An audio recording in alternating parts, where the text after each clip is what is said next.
Class 10 জীবন বিজ্ঞান। তো আজকে আমরা মাইটোসিস কোষ বিভাজনের কথা জানব। মাইটোসিস কোষ বিভাজন এর দুটো দশা, একটা হচ্ছে ক্যারিওকাইনেসিস এবং আর একটা হচ্ছে সাইটোকাইনেসিস। নিউক্লিয়াসের বিভাজনকে বলা হচ্ছে ক্যারিওকাইনেসিস, সাইটোপ্লাজমের বিভাজনকে বলা হয় সাইটোকাইনেসিস। তোমরা তোমাদের বইয়ে দেখবে যে ক্যারিওকাইনেসিস এটা 4টে দশায় বিভক্ত: প্রোফেজ, মেটাফেজ, অ্যানাফেজ, টেলোফেজ। আমি প্রথমে তোমাদের প্রোফেজ সম্পর্কে বলবো।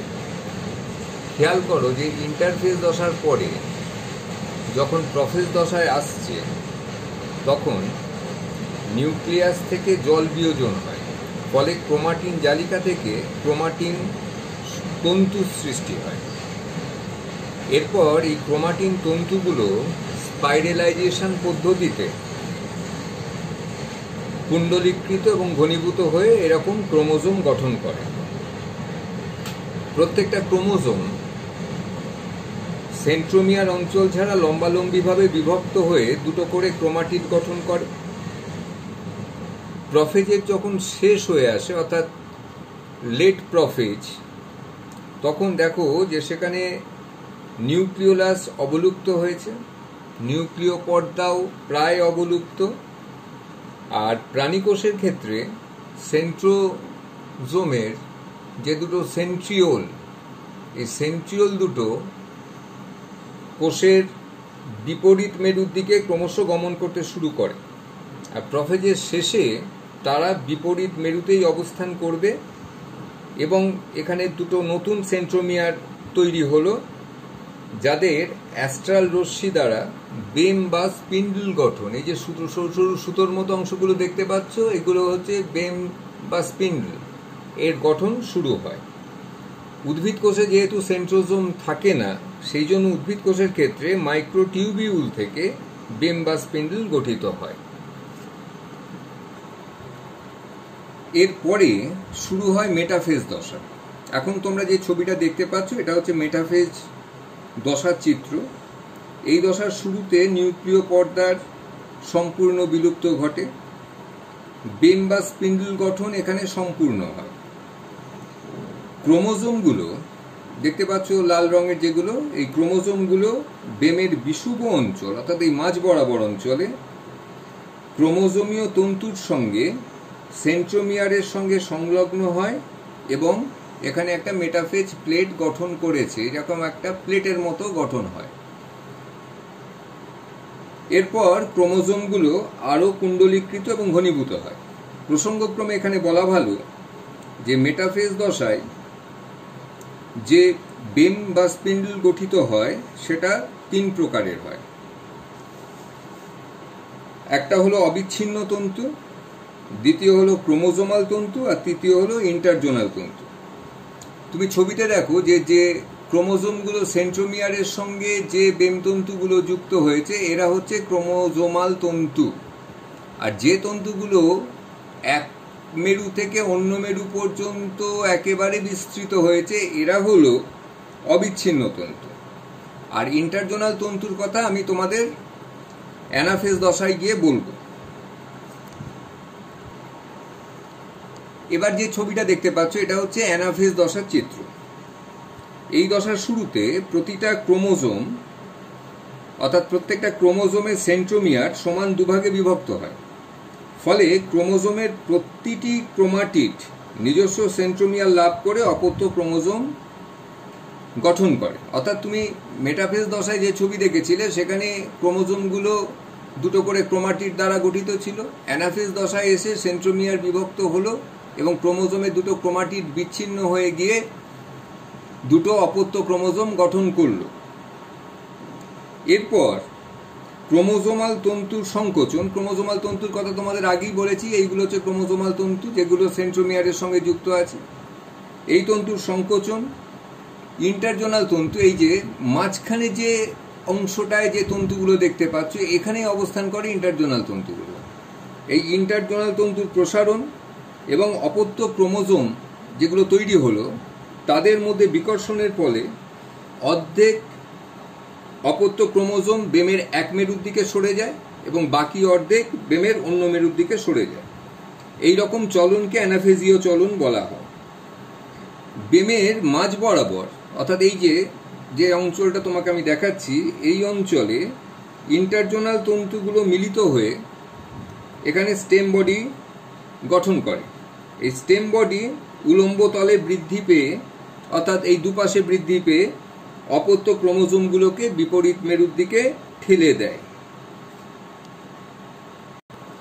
এবার তোমরা যে ছবিটা দেখতে পাচ্ছ, এটা হচ্ছে টেলোফেজ দশার চিত্র প্রাণী কোষের ক্ষেত্রে। আমি ওই অ্যানাফেজ দশার সঙ্গে আরেকটু কথা বলে রাখি যে অ্যানাফেজের শেষের দিকে ক্রোমোজোমগুলো কিন্তু বেমের মেরু প্রান্তে পৌঁছে যায়, অর্থাৎ দুটো মেরুতে ক্রোমোজোমগুলো পৌঁছে যায়, এটা অ্যানাফেজের শেষে। টেলোফেজ দশার শুরুতে যেটা হয়, বেম তন্তুর সম্পূর্ণরূপে অবলুপ্তি ঘটে। ক্রোমোজোমগুলো দেখো দুটো মেরুতে, এই ক্রোমোজোমগুলোকে ঘিরে এখানে এন্ডোপ্লাজমিক রেটিকিউলাম সঞ্চিত হয় এবং পরে এই এন্ডোপ্লাজমিক রেটিকিউলামগুলো পরস্পর যুক্ত হয়ে এখানে আবার নিউক্লিয় পর্দা গঠন করে। পুনরায় এখানে নিউক্লিওলাসের আবির্ভাব ঘটে, ফলে দুটো অপত্য নিউক্লিয়াস এখানে গঠিত হয়েছে, যাদের প্রত্যেকের ক্রোমোজোম সংখ্যা মাতৃকোষের ক্রোমোজোম সংখ্যার সমান হয়। এইভাবে ক্যারিওকাইনেসিস প্রক্রিয়াটি সম্পন্ন হয় প্রোফেজ, মেটাফেজ, অ্যানাফেজ, টেলোফেজ দশার মাধ্যমে। এরপরে শুরু করব সাইটোকাইনেসিস, অর্থাৎ সাইটোপ্লাজমের বিভাজন। প্রথমে আগে প্রাণী কোষের সাইটোকাইনেসিসের কথা বলছি, যে ক্লিভেজ পদ্ধতিতে প্রাণী কোষের ক্ষেত্রে সাইটোপ্লাজম বিভাজিত হয়। বেমের নিরক্ষীয় অঞ্চলে, অর্থাৎ এই মাঝ বরাবর এই অঞ্চলটাতে সাইটোপ্লাজমে অবস্থিত অ্যাক্টিন এবং মায়োসিন তন্তুগুলোর সংকোচনে কোষ পর্দাটা, যেটা বাইরে দেখতে পাচ্ছ, এটা ভাঁজ হয়ে ভেতরের দিকে ঢুকে আসে। এই ভাঁজটাকে বলা হয় ফারুক। এবার বিপরীত প্রান্তের কোষ পর্দার ভাঁজ ক্রমশ ভেতরের দিকে বিস্তৃত হয়ে পরস্পরের সঙ্গে সংলগ্ন হয়ে কোষের সাইটোপ্লাজম দুটোকে সমান অংশে ভাগ করে দেয়।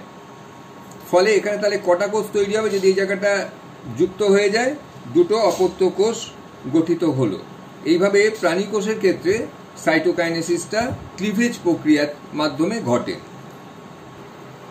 এবার যে ছবিটা তোমরা দেখতে পাচ্ছ, এটা হলো উদ্ভিদ কোষের সাইটোকাইনেসিস। এখন উদ্ভিদ কোষের ক্ষেত্রে এখানে কোনো ভাঁজ বা খাঁজ এসব কোনো কিছু সৃষ্টি হবে না। ঘটনাটা কি ঘটে না, টেলোফেজ দশায় বেমের যে নিরক্ষীয় অঞ্চল, অর্থাৎ মাঝ বরাবর অঞ্চলে, এখানে ইন্টারজোনাল তন্তু এবং গলগি ভেসিকেল এর সাহায্যে এখানে প্রথমে গঠিত হয় ফ্র্যাগমোপ্লাস্ট।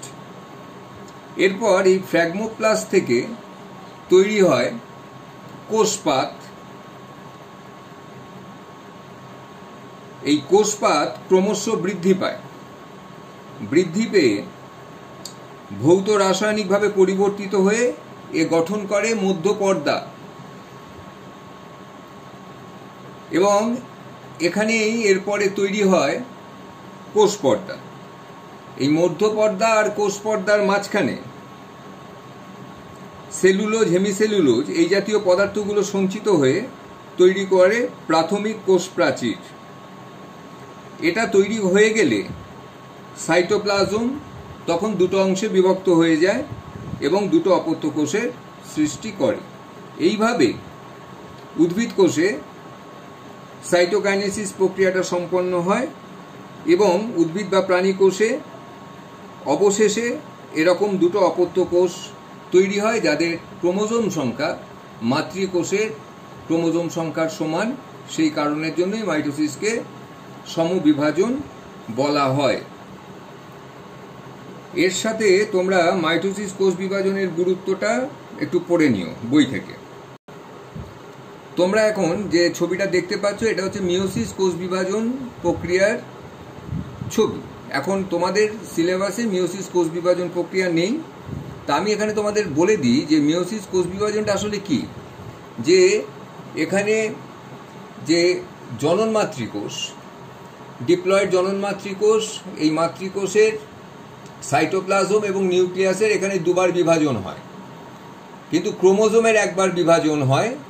এবং আলটিমেটলি নিচে দেখো এখানে 4টে কোষ তৈরি হয়েছে, অপত্য কোষ, যাদের ক্রোমোজোম সংখ্যা মাতৃকোষের ক্রোমোজোম সংখ্যার অর্ধেক। এই কোষ বিভাজন প্রক্রিয়াটাকে বলা হয় মিওসিস কোষ বিভাজন, যার এখানে অনেকগুলো দশা আছে। এগুলো সম্পর্কে তোমাদের ক্লাসে আমি পরে এক সময় বলে দেবো। আর তোমরা বই থেকে মিওসিস কোষ বিভাজনের যে গুরুত্ব বা তাৎপর্য আছে সেখানে 3টে পয়েন্ট অবশ্যই ভালো করে তৈরি করো। একটা হচ্ছে জনন কোষ উৎপাদন, দ্বিতীয় হচ্ছে প্রজাতির ক্রোমোজোম সংখ্যা ধ্রুবক রাখা, আর তৃতীয় হচ্ছে প্রকরণের সৃষ্টি। এই 3টে পয়েন্ট তোমরা তৈরি করবে। আর শেষে আছে দেখো মাইটোসিস এবং মিওসিস কোষ বিভাজনের মধ্যে পার্থক্য, এই পার্থক্যটাও তৈরি করবে। যদি কোনো রকম অসুবিধা হয় আমাকে ফোন করো। সবাই ভালো থেকো, শুভরাত্রি।